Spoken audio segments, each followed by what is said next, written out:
Okay. All right, so the uniqueness of this session is we have never done a session that features the connection of women who went to India and found Maharaji, and that relationship is very unique and uniquely different than the relationship the men had, although that's just one relative plane. On another plane there was absolutely nothing but soul. No men, no women. But there is a uniqueness to their stories, and we wanted to hear it. So, do you want to start? Do you want to start, Vera? Just just give us a little bit of how you actually went over there and met, you know, in a brief profile of you meeting Maharaji, how you got to do that. So You got to hold the, so Mike is right up to you. Right up to. Hi.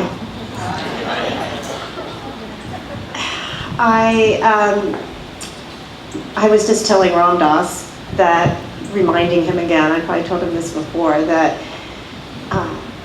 of course I read Be Here Now, and actually took a little acid with my girlfriend Geeta, and with the book and with the recording going on. So besides having read since I was quite young a lot of things, and someone giving me a Bhagavad Gita, anyway, I didn't go to India to find Maharaji. I saw the picture of the Baba in the blanket in the book, but I didn't go there for that. Lots of things led me there. But when I did get there and did some Goenka retreats for a while, Vipassana retreats, and then I was really just led to him without any intention really on my part. But I was led to him with people saying, let's go.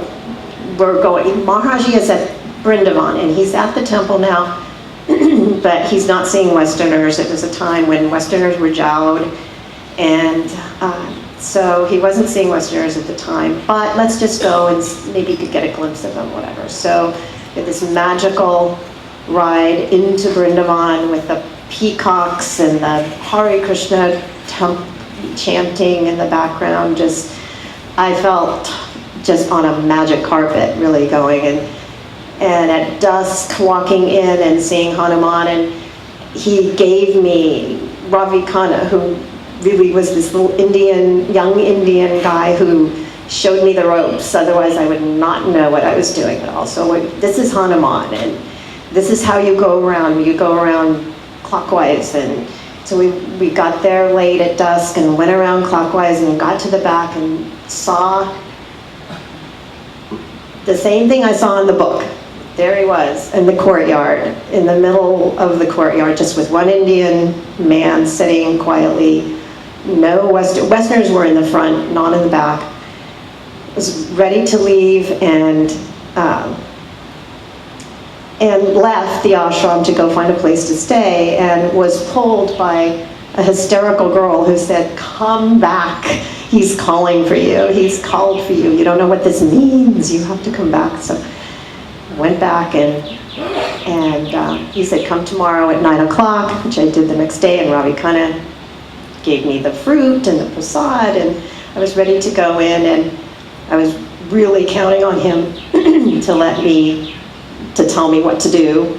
And so came in, and the chowkidar, the gatekeeper, opened the door. I said, just a minute, we'll have to check with Maharaji. And so I came back, opened the door. At this time, my friends in Ravi Khanna and my other friend said, we have to go pay the rickshaw wallet.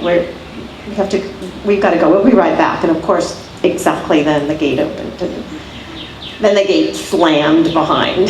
So I was alone in my first darshan, and went in, and there were group of Indians, and there was a man, Mr. Barman, who spoke very good English and very well. And so, Maharaji was just, I had no idea. I was very nervous. I sat in the back row, and in the very back with my oranges and apples, and he he looked at me and just said, like this.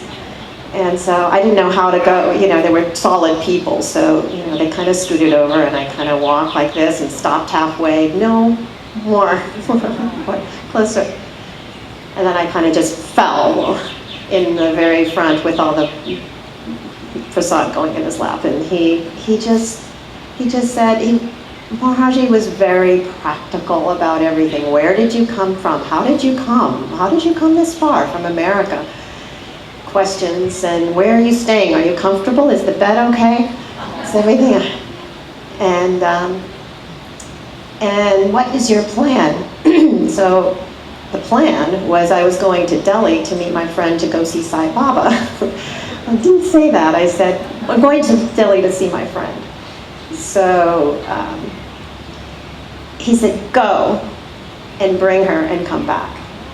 So that's what I did, and brought her back, and she thought she was going to Sai Baba. She had seen him before and thought that was it, but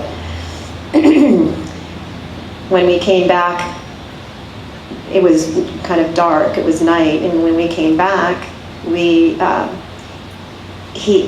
were no Westerners then, but around, but he let Gita and I come in, and we went into his room, and he said, I've got a room for you, got the keys, he's going to give you the key, you're going to be right next door. I mean, just perfect. But, and it, you know, it was just wonderful and perfect, and the sweetness in the air. I mean, Maharaji just was not just the body, he was the air. It was, you could breathe him. It was just like that. So everything was infused with him. And you know, later it got hard. Later then it got much harder than that, but that was the, right away, pretty fast, pretty tough. But that initial sweetness was indescribable. Sunanda? I went to India to just go to India. I did not know about Maharaji. I didn't know about Ram Dass. I hadn't read Be Here Now. And I ended up through happenstance at the Bodh Gaya, at one of the first Buddhist meditation retreats, the Vipassana retreats that were given by Goenka. Closer? Okay. So I sat my first retreat at the Burmese Vihar, and was very, it was very profound for me. And I decided to stay for the second retreat. And at the second retreat, a lot of people came who were with Maharaji. I didn't know it at the time, but I happened to, we were all sleeping, we had our sleeping bags, one lined up next to each other in this long hallway, and I think that in the sleeping bag next to me was this person, who happened to be married to that person. Well, not yet, they were together. And right away, they both started talking to me and said, we know you, like, who are you? And I remember Parvati saying to me, where did you go to school? What camp did you go to? How do I know you? I know you somehow. And then of course, after we started the Buddhist retreat, you're not supposed to really have any pictures, any books, and by day 2, the pictures of Maharaji were coming out. One of them gave me Be Here Now to read. I read Be Here Now and said, I'm gonna go see this guy. This looks really great. And I was very encouraged to go by Raghu and Parvati to come and see Maharaji, and they said, come to Allahabad, come to 4 Church Lane, and bring prasad. And I didn't know, I remember I said, what's prasad? Some fruit, bring some fruit. So I continued, I stayed another 10 days or so in Bodh Gaya, and then the day came, I got on a train with a friend, and he was going to go with me to Allahabad to see Maharaji. And the train, I remember, went through Benares, and he said, I'm getting off in Benares. And I said, not me, I'm going to see Maharaji. So I arrived in Allahabad. I stayed in some guest house for the night. I went and bought fruit in the morning. I remember it was in a brown paper bag. And I took a rickshaw to 4 Church Lane. I was by myself. And I got off the rickshaw, and immediately I saw there was a group of Westerners outside, but someone quickly grabbed me, and they ushered me into this room, which was the little side room that Maharaji used to give darshan in, attached to Dada Mukherjee's house. And I walked in the room, and there was Maharaji sitting on the taket. And I had this bag of fruit, and I just took one look at him, and I went. But something at that moment, it was so powerful. It was as if something inside me just slammed and said, this is what you waited for your entire life. I just knew it. Like it was so immediate, and I knew there was nowhere else for me ever to be again. And it was just, when I look back now, because I was so young, and I'm, you know, there's so many years have passed, and I wonder, and I think probably it was doing my version of 30 days of meditation, which was pretty lame at that time, somehow just to get myself open enough so that I could walk in there and experience His grace. And that's how I met Him, and I'm very grateful to both of you for bringing me there. Yeah. Right, and then, right. And, well, yeah, the finish of the story, which I'll tell, is that after that, Sunanda spent the day sobbing. And my brother Lakshman came over and said, oh, you'll be okay. And he hung out with her the whole time, and then they got married. But before that, when we were getting married, Maharaji married Parvati and I, in a little room, and present was Krishnadas and my brother Lakshman. And Maharaji's idea of a marriage ceremony was, what was he eating? Some weird piece of vegetable. He was sitting there eating a vegetable, telling us, yeah, the gold is like way better in India. It's like 22 karat. You're worth much more. And talked about gold and that we'd make a bunch of money when we went back to Canada. And that was the ceremony. And then he he said to Krishnadas, you going to get married? And Krishna said, no, absolutely not. And then he looked at my brother and he said, your brother, meaning me, is going to get you married. And then we met Sunanda after. Okay, your turn. Well, I met Maharaji before I went to India. I met Ram Dass in 1969 at his father's farm in New Hampshire. I had been brought there by a guy I met at a party who played the guitar, who said, you want to go meet a saint? 3 weeks before I would have said no, but I had just had my first dose of LSD, and as I came down, somebody had handed me the Tibetan Book of the Dead, and I went, yeah, right. So I was willing to take a trip to meet a saint. So we drove down to New Hampshire, and Ram Dass was actually standing in front of his house wearing his white dress and his bare feet and his beard and doing his beads. And I looked at him and I was straight. I hadn't smoked anything, I hadn't dropped anything, and all I could see was light coming from him. And I couldn't even talk. And fortunately the guy I was with could. And Ram Dass said, well, just go walk around the woods and meet the people who are here, and tonight we'll all get together and we'll talk in the barn. So I walked around and I met maybe a dozen people who were there, who turned out to be Rameshwar Das and Krishna Das and Radha and Mohan. And I had found my tribe. They were weird. They were all walking around, doing namaste and looking deeply into everybody's eyes. And I went, who are these people?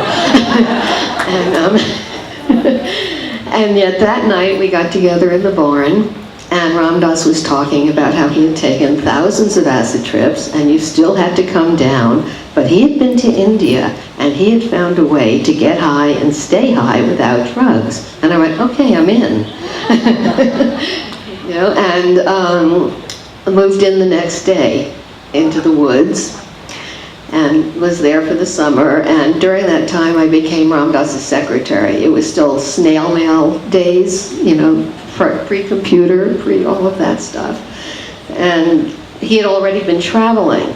So a lot of people were writing to him. So he would respond on a tape, and I would type up all his mail. That was my job for the summer. And after the summer, and Ram Dass had given us this little black and white picture of Maharaji and these wooden New Hampshire malas that we, with the tiny thread of Maharaji's blanket in it. And when I left for that summer, and I went back to New York, I was staying at my parents'. I knew I needed to get a job at that point. But a friend asked me to come on over, an old college friend, and we wound up splitting a tab of acid. And I had a very, very intense trip, and it was still going on the next day. And I sat in front of this little picture of Maharaji that Ram Dass had given me, and my mantra was, I'm scared and you've got to help me. Ram Dass was off in Lama. He was, I hadn't yet met my first meditation teacher, and I had nobody to say, what do I do now? And so I kept, I don't know how long, clutching my mala and going, I'm scared and you've got to help me. And suddenly the picture of Maharaji just dissolved in blue light, and I could see him moving. I mean, it was like this, but it was enough for me to lie down and go through the rest of the trip and know that everything was okay. Needless to say, after that, I got a much larger picture of Maharaji. And I basically lived my life in front of this picture. I used to talk to it all the time, and I'd smoke something, and I'd sit there, and I'd look at him, and I could see him occasionally there, and I would wonder. I didn't know at that time that he would be shaved periodically, and I'd go, who is that? Anyway, I finally made it to India, and the first darshan with Maharaji,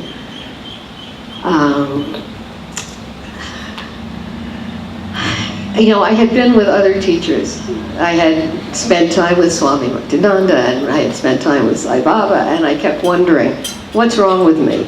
Why can't I open my heart? Why can't I touch their feet?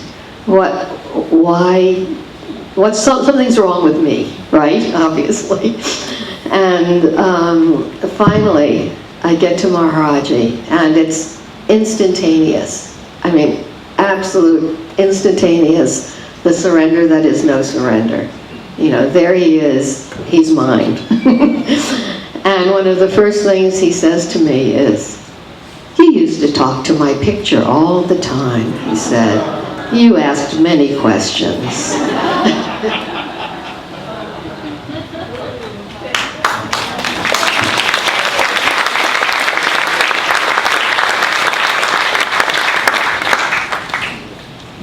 And then we made friends, and then we'd go to Kenchi every day Maharaji would say, are you friends? Every day. I would go, no, he's my boyfriend. Maharaji would lean over and tweak my nose. We were just little guys. Mike or Carl or somebody, can you put a mic together? So I thought it would be great if you all would want to ask these guys, any questions about their experience with Maharaji in any way that you'd like. So here's Jonathan with a mic. Anybody? Yeah. Okay. Thank you so much for these stories. It has had me crying the whole time, so thank you. I was curious about, you said how sweet it was at first and then it got really hard. So what was that like? What were the practices, the expectations?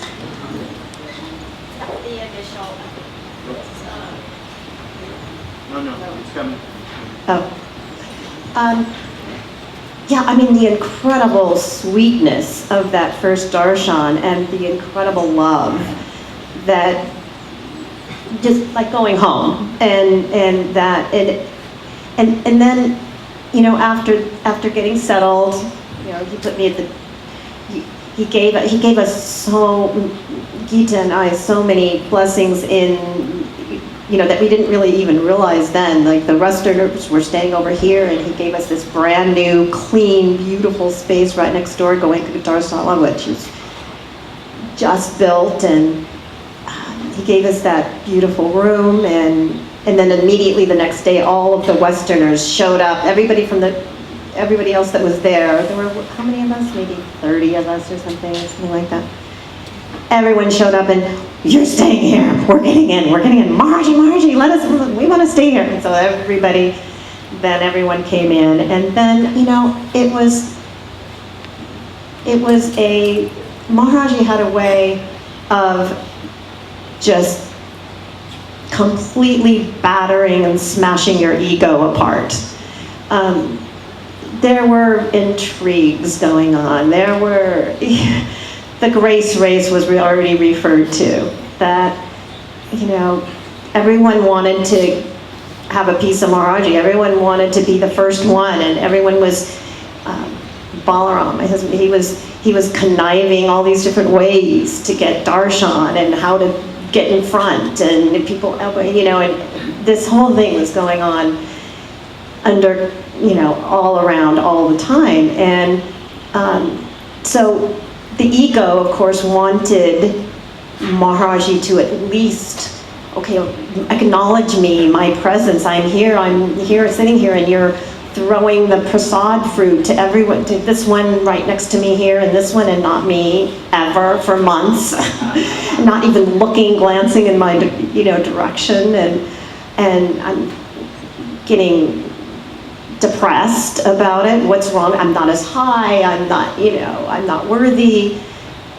Just ego stuff that he I think pretty much did with everybody, but I particularly, because I had my best friend who got tons of attention, and my friend Balaram, who that was blossoming, was my husband, was, the king of getting attention.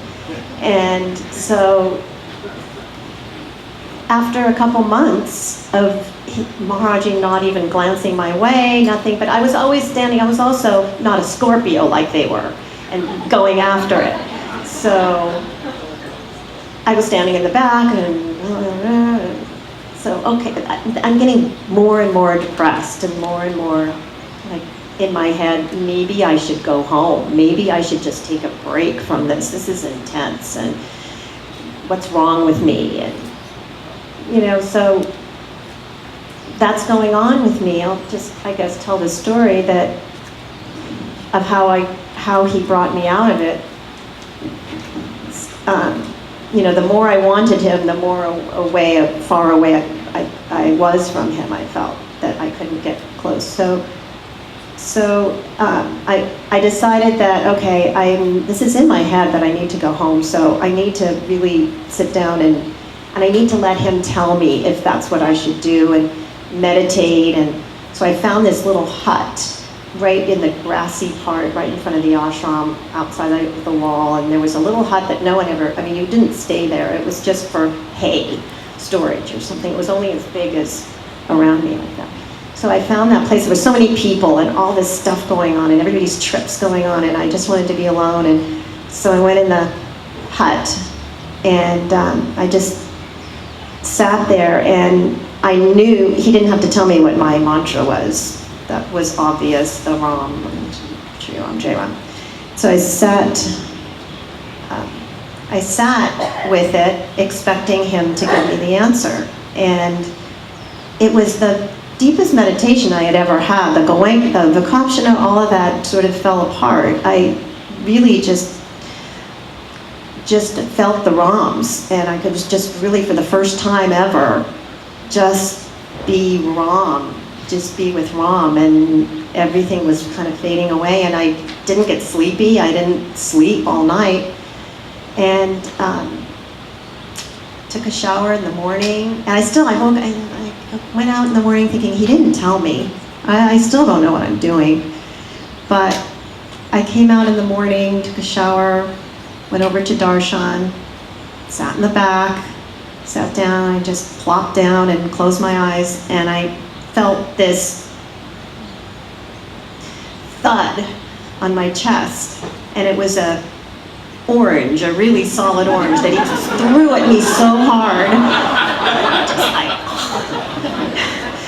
and I opened my eyes, and then an apple was in the air aiming at me. Like, oh. And he was saying, Bahotachi Mira, Bahotachi, Bahotachi. He's going on and on about dhyan and meditation, and she can meditate, and she's just, and it was that thud, and it just took it all out of me. The whole ego, I just realized that it was my ego the whole time. It was just me wanting something, and it just hit me in the chest with it.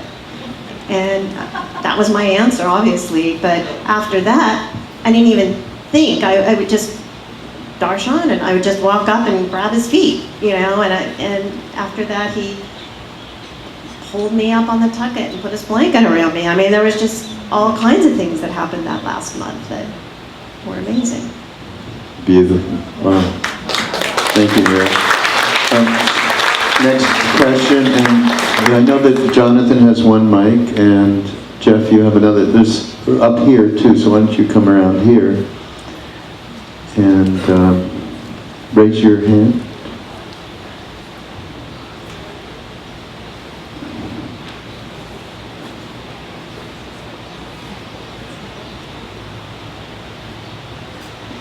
Okay, I have two questions. So the first question is, do you still talk to his picture, and how does he answer you?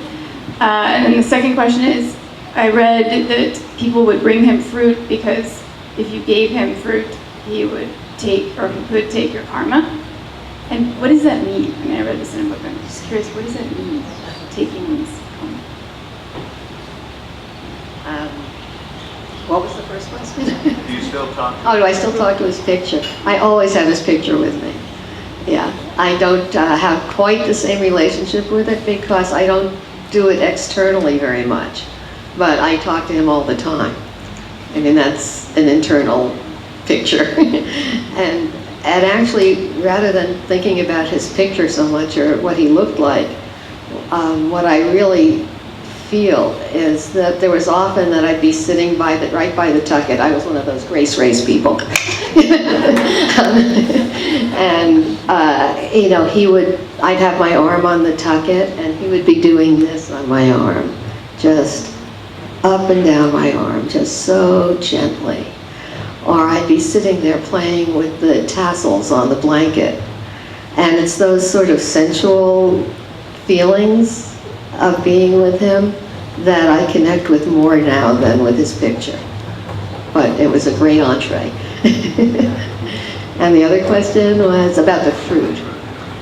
Well, yeah, I don't know how that works. All I know is that we brought him not only fruit, but you'd bring flowers, there were times we did like little celebrations, like on Krishna's birthday, where somebody made a cake and they had a coconut. You always bring an offering. It doesn't have to be fruit. It's just something that indicates, as far as I knew, that you were offering yourself to him. Yeah. Someone over there, Jeff?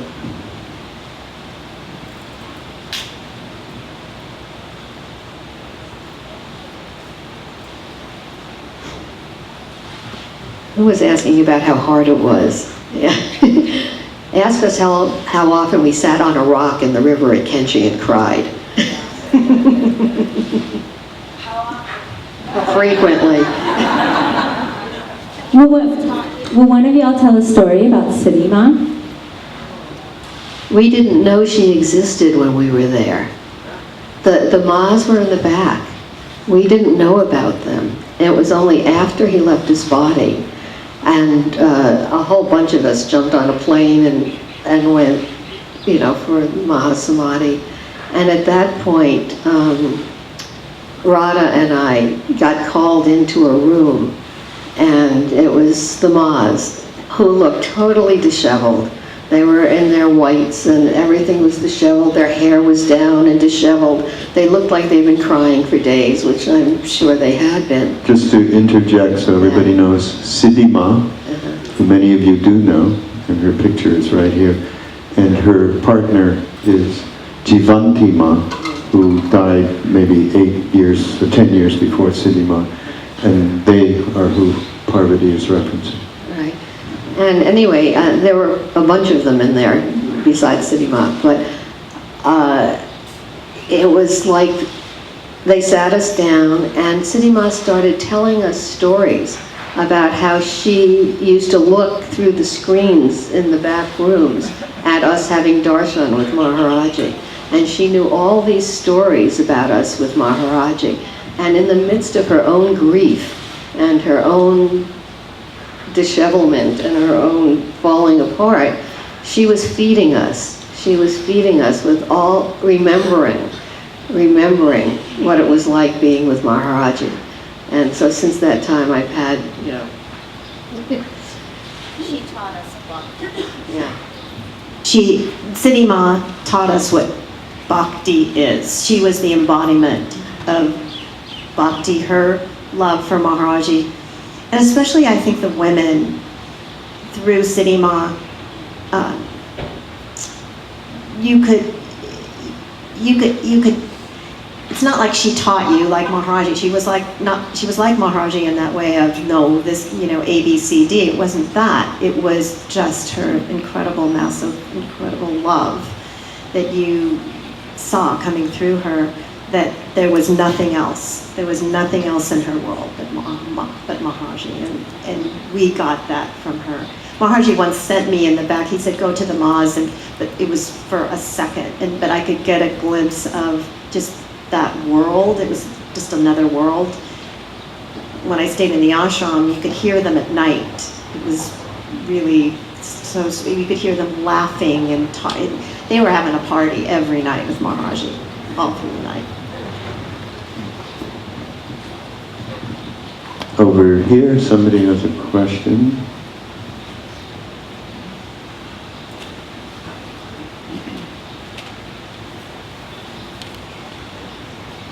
Thanks to all of you. This is gorgeous. So, how was it different for the women? Since you're up here as women, I'm just going to ask a point blank. In your experience, how was it different for you? I'll do that. Okay. Well, for example, as Maharaji was very busily for 7 months trying to get us together, periodically he would call me into the room by myself and by himself. No translator, nothing. And yet when he would talk to me during those times, I would understand him. You know, shut the door, lock the windows, and I'd be locked in a room with Maharaji. And he'd pull me up onto the tucket and surround me with the blanket. And I would walk out with my sari disheveled, and the look on his face was worth it. So he was very, very, or let's put it this way, it seemed he liked the women. We spent a lot of, you know, seemingly more intimate time with him. And it was just a love fest, just a total love fest. But it was different somehow than, you know, the guys would be asking questions about, you know, emptiness or Jesus or whatever. And, you know, I just wanted to feel the blanket and touch his feet. That's what it was. All I wanted to do was look at him. I just wanted to be as close to him as I could be and look at him. And I know there were people that were like this. You know, there were people that would sit in the back and meditate, but I was always trying to be up front, looking at him. He sparkled. He was just, and I couldn't keep my eyes off of him. I was a groupie, complete groupie. And just the look of his skin, he was like he had beautiful skin. It was he was like creamy milk chocolate. And I remember things like that, just like, and every move that he would make, I would just be, like he would just be lying down on the tucket and all of a sudden he would sit up straight and throw the blanket around himself. And it was just, everything was just awesome, and that was really, it was more immediate, more physical, I think, in a way. Perhaps. If you hang out with any of the various babies that are around Right. here, and you watch the baby, and you know how you can't take your eyes off a baby? Right. Because everything they do is just magnificent. That's the way it was. We couldn't close our eyes. We had to be watching every move. And sometimes he would send us into gales of laughter. And sometimes he'd run off in tears. I mean, but it was constantly, the attraction was so magnetic. You just had to keep looking. And touching the feet.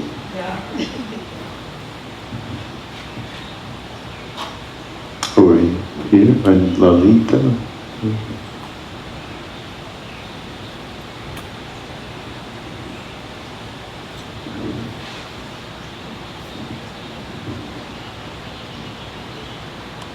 So my first question is, what about your book that just got sold out? We have to talk to Dasimon about that. Well, no, they talked. They didn't have any books at Harvard. They said they're Oh, gonna now have- it's a problem that we haven't Yeah. even heard of. We'll fix it though. Yeah, all right. And then I just can't help wondering, did he grope the groupies? Did he grope the group? No, there's no groping. No groping? No groping.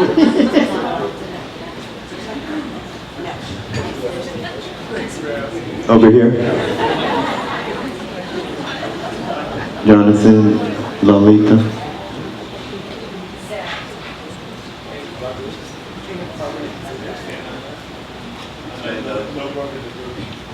He wants expansion on no groping the groupies. You know, you should finish that. Finish the no groping.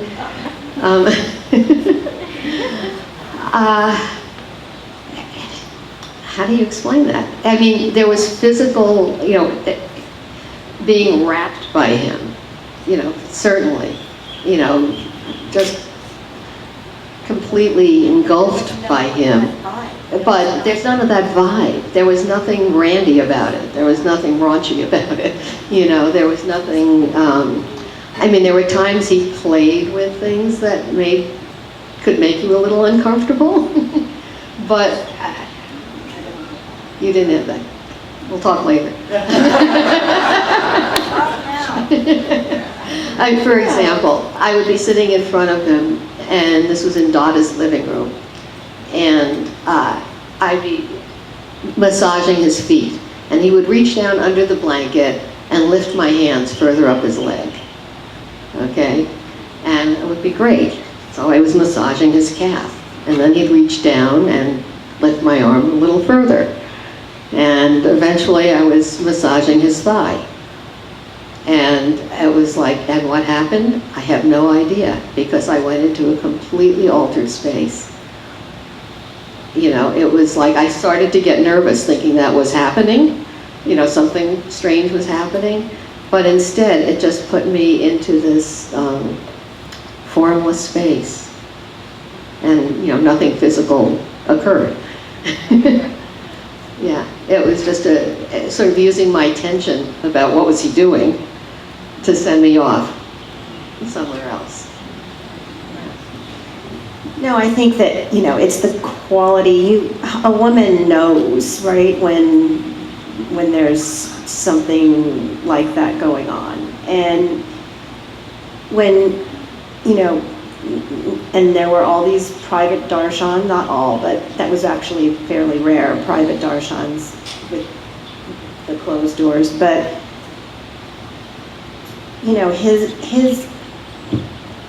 I practiced for about a month or two. I asked Dada, how do I say, how can I serve you? What can I do? What seva can I do? And I practiced in case I ever had private darshan. And finally the day came, and I was in there, and I blurted it out, something in Hindi that sounded like that, and he just laughed and pulled me from the floor up to the tucket in his lap and wrapped the blanket around. And there was no thought of anything like that. It was such bliss of the ocean that absolutely you know, for me anyway, I never felt anything other than bliss in the ocean. And just letting go of everything and having the ego be pretty much gone at that moment that we experienced with him. So it was just so far from anything sexual or anything like that. Okay, Lalita? Hi, I'm so glad that you guys are up here. It's great to hear your stories. I was just curious because it seems to me that there were different waves of Westerners that came through. And I know that so many, stand up. I know that so many of the devotees that I've known for a long time were not in India when he left his body. And somehow seems like so many things with Maharaji that it may have been even slightly orchestrated, like who would be there, who wouldn't. And I was just curious, because I know Krishna Das wasn't in India, you weren't in India, Ram Das was in the States. So I was just curious, Parvati, you were not there, and you were not there, but Mira, you were there. Yeah. So I was just curious what any stories you had around the in days. Any indications, any... You know, he really, the last few weeks, I mean, of course, on hindsight, at the time, no. But, I mean, he had a doctor come out. There was a doctor that came out to the ashram that last couple weeks before and said, you're fine. But on hindsight, there was I mean, he kept saying, I'm leaving Central Jail. He said that over and over again. And of course, we was like, huh? Oh yeah, we're all going to Nirvana, whatever, you know. And so nobody had that thought at all. But especially some pictures too, you can see it when he's in his room. You can see the kind of heaviness, and there was a heaviness in the air those last few weeks. And you know, he did his disappearing act the way we just thought he was doing another disappearing act where he would go off somewhere and disappeared with Ravi Khanna. And then in the morning, Geeta and I were up on the roof meditating, and we heard these blood-curdling screams coming from the moths. And Mohini Ma running back and forth with the quad and down and screaming things, and people are screaming, and just, so we ran down there and they said, Maharaji's gone, and go to Vrindavan. And you know, a lot of things happened. Certain people were, I mean, a lot of you guys weren't there. Balaram was sent away because it would have been too hard. A lot, you know, things like that. So. We heard, we were in the farm, and we got a call, I think it was from Ram Das. Yeah. Ram Das called, and there were several of us there. Mirabai was there, Krishna, her husband. And honestly. Yeah. I was there, Lakshman was there. And we got a call, and it was early September. It was lovely. It's in Canada. We were at the farm in Canada, and it was a beautiful day. And I remember getting the call, and we're just like this, and all of a sudden, one of those summer rains happened, that where it's still sunny and rain starts to come down, and we walked outside, and there was a perfect rainbow that was just over the entire property, a perfect arch rainbow that appeared, which I always felt was just, I don't know, it was his way of saying, I'm here.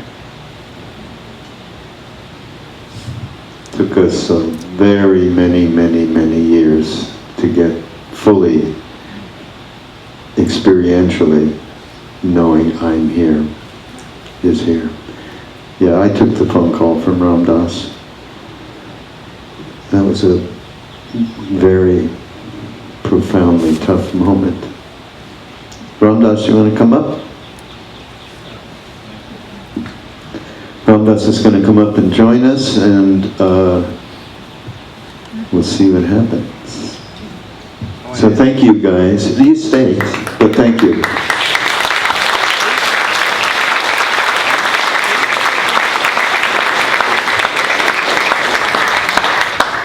Raghu, can I add something? Yes, Ramesh Radas is going to add something. Here? Yeah. So, one of the things that Maharaji was telling us constantly, and you may have the more developed view of it, was to see everything as the mother.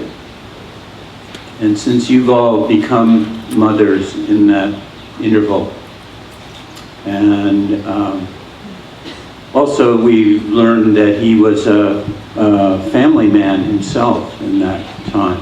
I just wondered if your perspective has evolved on that and how you see that teaching now.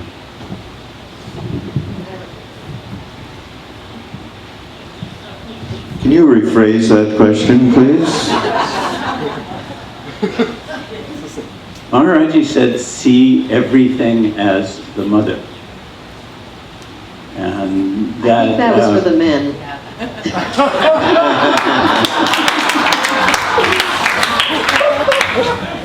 well, that's possible. You might stop there where you're going to be Quick while I'm safer. ahead.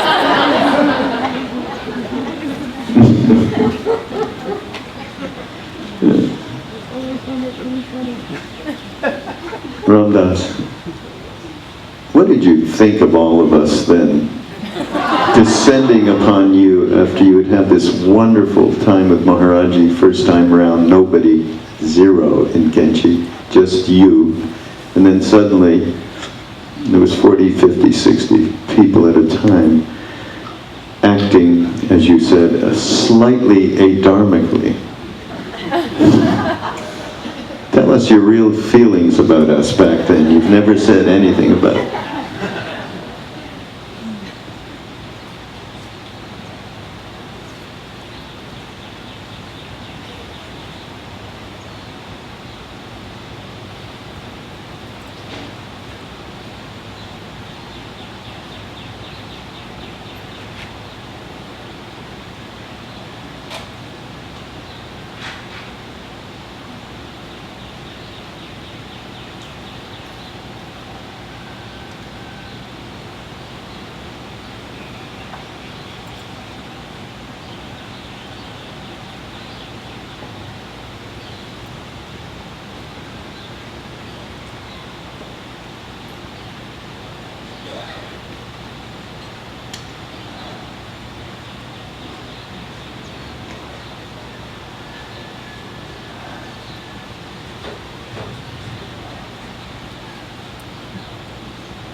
I like everyone.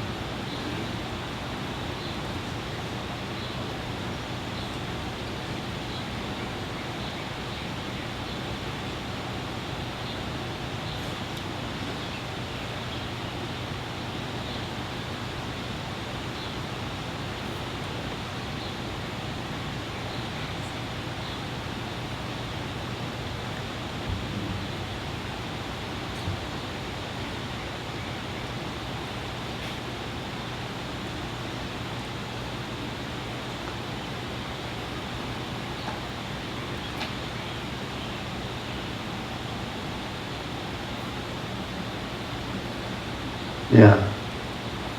New Hampshire was the beginning of satsang. We had no idea what that was, and it started in New Hampshire at your father's farm, and then, of course, continued in India, all the way arced till this moment, satsang. Could you say a few words about what your feelings about the importance of satsang, which you created, what we are sitting in right now?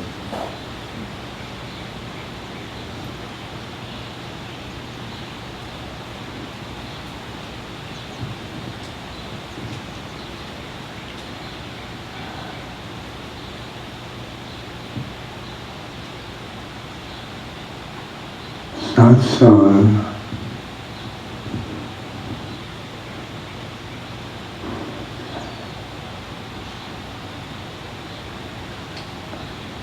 all of us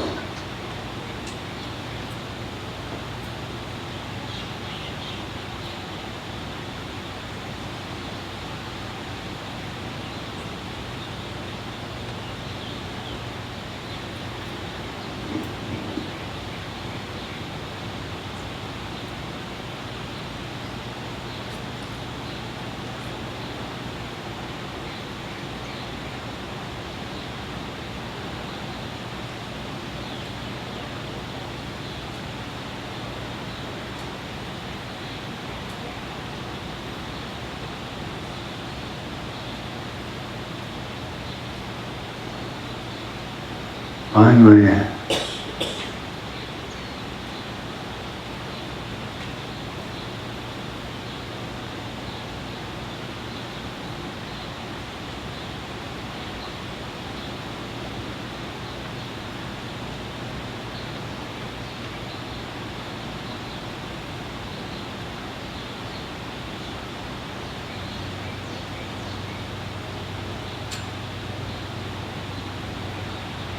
I do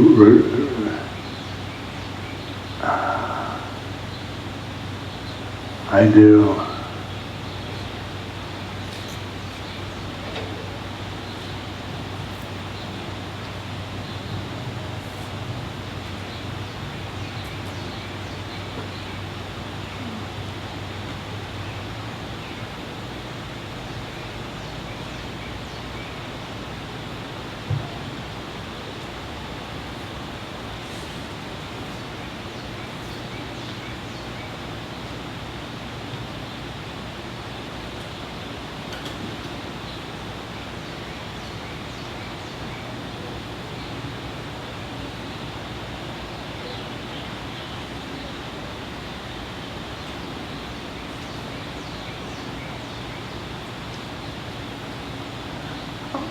do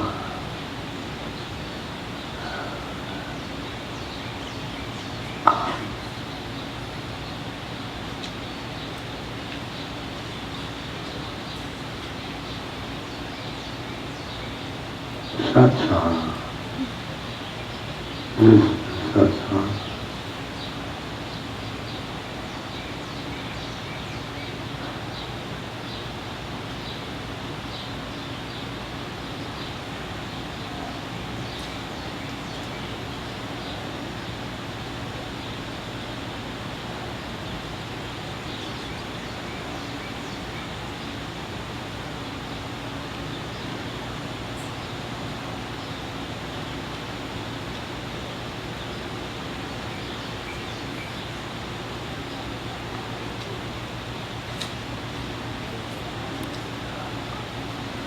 Satsang is the devotees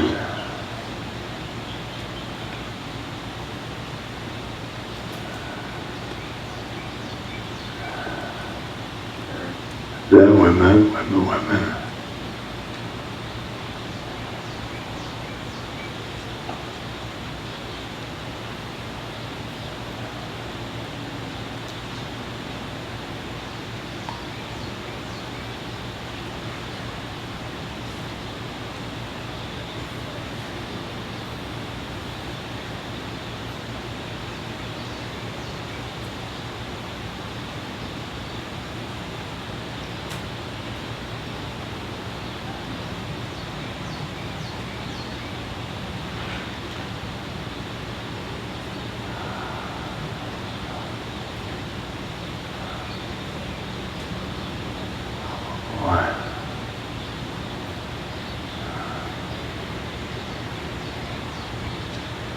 satsang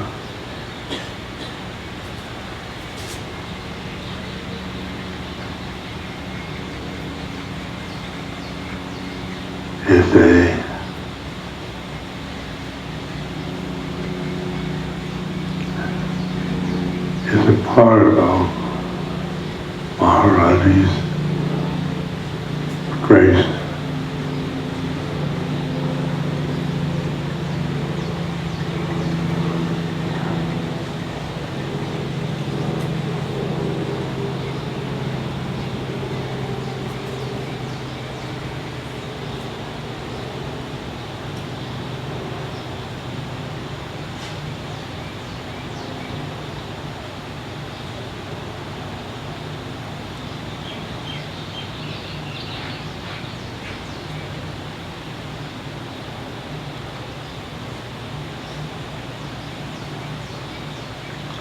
They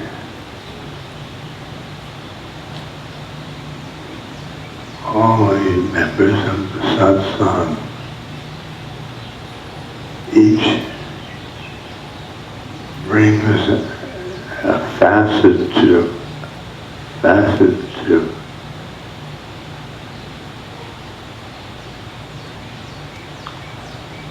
one.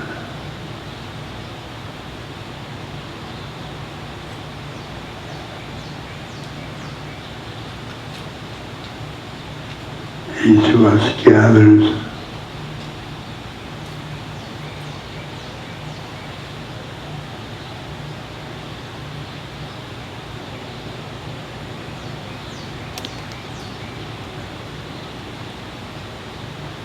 experiences with the Guru.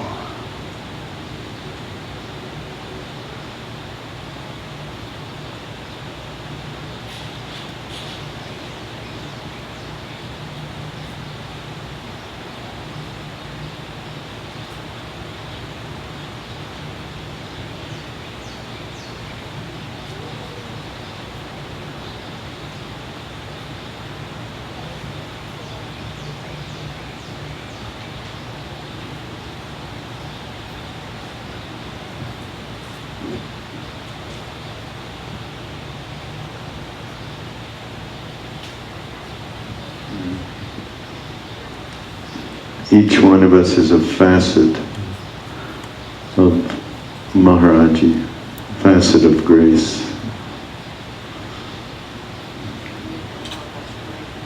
Yeah, Parvati has a story she wants to tell you. I just remember one day in the early days in Nainital, and us all living in the hotel and then going every day to Kenchi. And Ram Dass was starting to get a little uptight about all of us coming and people wanting things from him. And so one day I went with him to the bazaar in Malital because he was searching for a pair of mirrored sunglasses so that nobody would be able to look into his eyes. I don't know how long that worked for.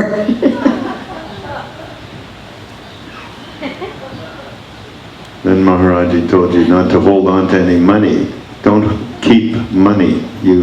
So then he figured, okay, he'll get one of the satsang to go around with him and hold the money. That first one was my brother, which was a big mistake, because he would spend... Sunanda's husband. Yeah. Sunanda would have been a way better choice, by the way. And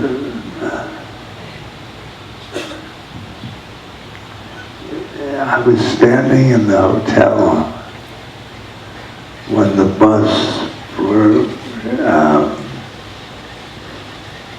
Kenchi was going off in the distance. And they were my bagmen. But, Gone. huh? They were gone. They were gone. They me. And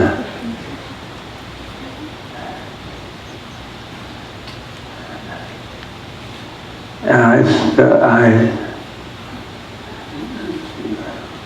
walked to the temple.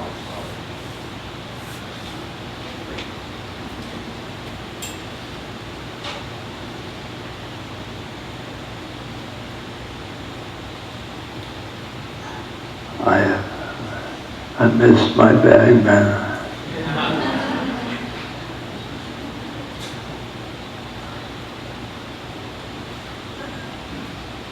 It's like a 4 hour walk, right? 3-4 hour walk. Wasn't nothing through the Himalayan forest.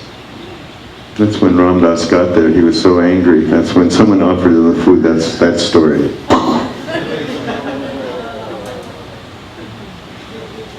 They didn't finish the story of telling it when Ram Dass came angry that day to Khenchi after the bagman had left him standing there and he had to walk to Khenchi and had the food thrown and all the rest of it. And Maharaji was giving him anti-anger advice. Was it paratas or something? You were supposed to be given paratas to eat. Oh, milk. Yeah, to take away the anger. And then eventually, I don't know who gave him the apples. Did Maharaji give you the apples that you cut up? And then he started walking around and giving everybody a piece of apple.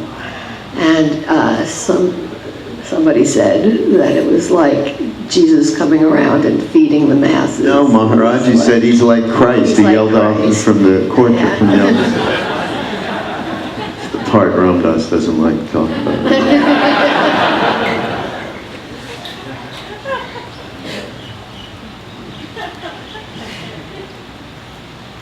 Satsang, that was the satsang. Sometimes it wasn't very pleasant, was it? Not only that, but Mira's husband, his name is Balaram Das. And This picture is Balaram Das's picture. He took it. And Ram Das, of course, was Baba Ram Das. And so every time Maharaji would say, Baba Ram Das, both of them would jump up. And it was usually Balaram that he was calling.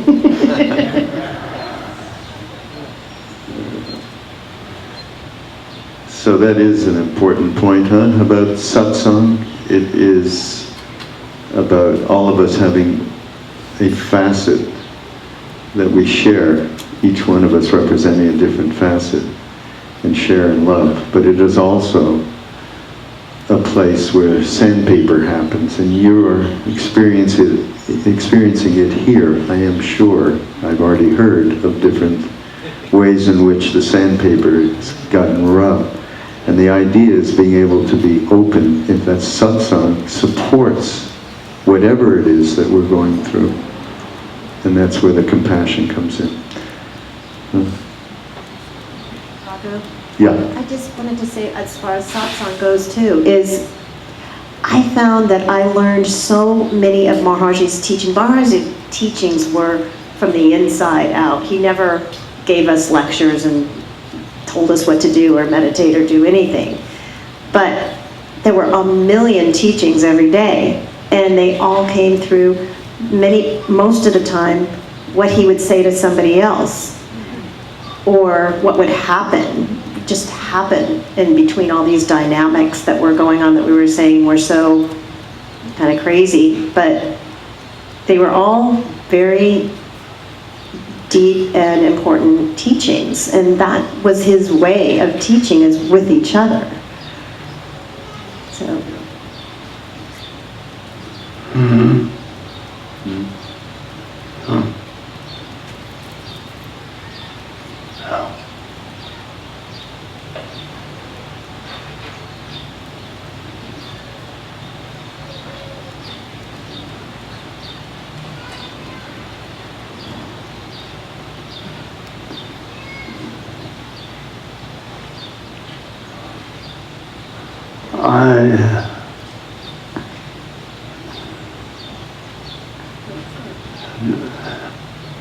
sharing in the bus, my bag man,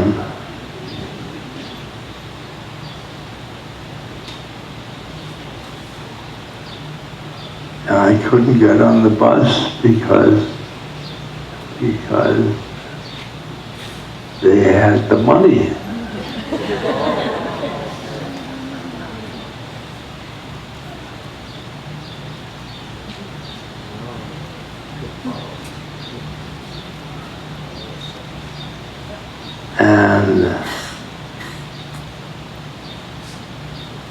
And I was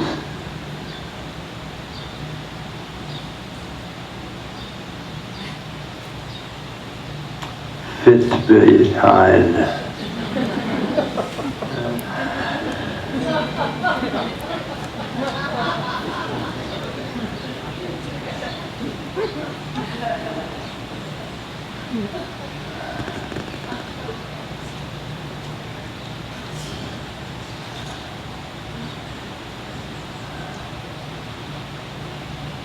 And I walked.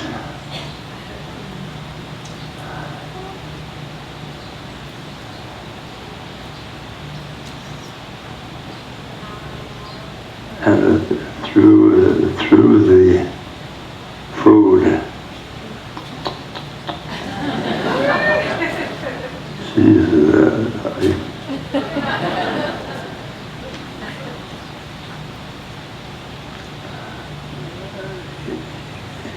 You shouldn't throw food in India. Food is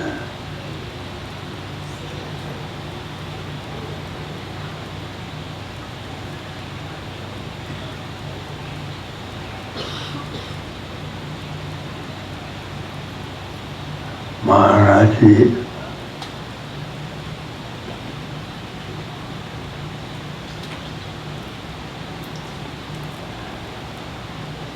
He wanted us to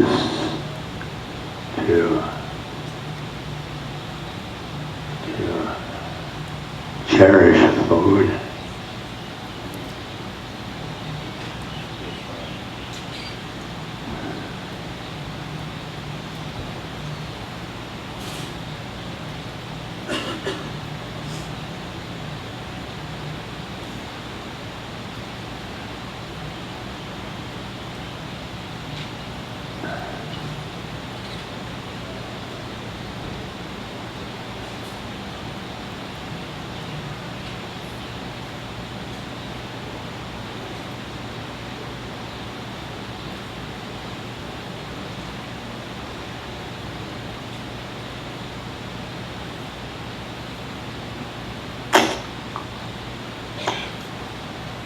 I was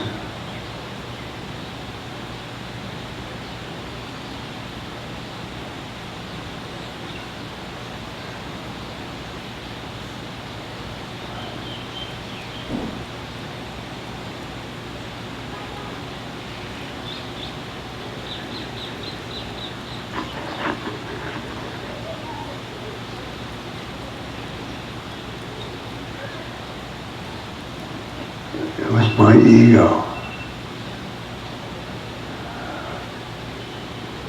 They wouldn't wait for me. Wow. Me.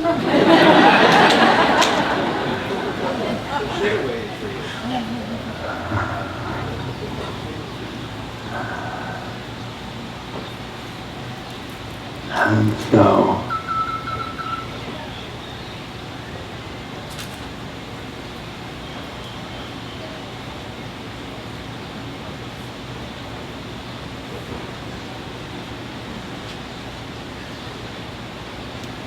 Maharaji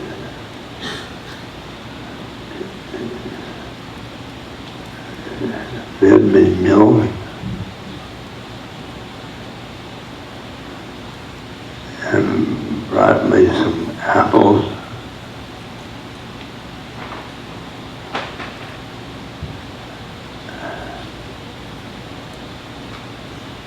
I fed I fed the satsang. I fed the satsang.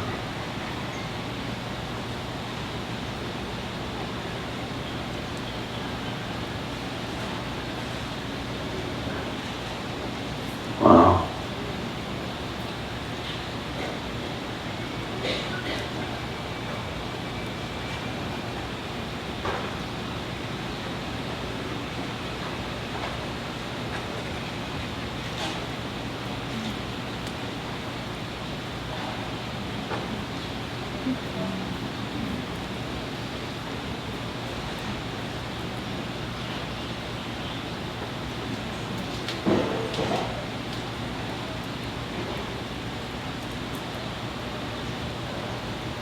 Same thing going on right now, right? And in fact, it's time for lunch, for cherishing some food that we were going to get.